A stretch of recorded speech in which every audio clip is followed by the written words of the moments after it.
একটি বিশেষ ঘোষণা, আমার সমস্ত সম্মানীয় ছেচরা বন্ধু বান্ধব ও আমার কিছু ছেচরা আত্মীয় স্বজনদেরকে বিশেষভাবে জানানো যাইতেছে যে যারা নিজের বিপদের সময় আমার কাছ থেকে টাকা ধার নিয়েছেন এবং ধার নেওয়ার পর সেই টাকা ফেরত দেওয়া তো দূরের কথা, এখন আমাকেই চিনতে পারেন না, আমার সাথে দেখা করেন না, ফোন করলে ফোন ধরেন না, এমনকি কোনোদিন সামনাসামনি দেখা হলে আতঙ্কবাদীর মতো লুকিয়ে যান, তাদেরকে বলছি আমি আপনাদের সুব্যবহারে আমার ধৈর্যের বাঁধ হারিয়ে ফেলেছি।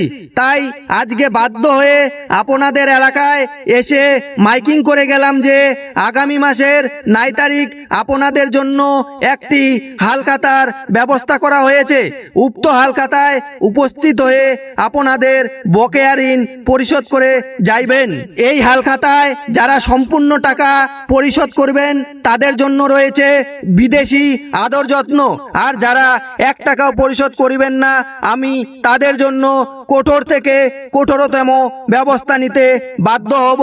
দরকার পড়লে সুপ্রিম কোর্ট পর্যন্ত যাব, তবুও আপনাদেরকে আমার উপার্জন করা টাকা হজম করতে দিব না। তাই উক্ত হালখাতায় উপস্থিত হইয়া আপনাদের বকেয়া ঋণ পরিশোধ করিয়া ভদ্রতার পরিচয় দিয়া যাইবেন। স্থান ফাত্রাপাড়া বিচুদি বাগানের পাশস্থ ময়দানে। যোগাযোগ নাম্বার 112-224, বুঝলে বুঝ, না বুঝলে ছাড়। বিনীত বন্ধুকে টাকা ধার দিয়ে নিজে বোকাচোদা হয়ে যাওয়া এক করুণ যুবক। ধন্যবাদ।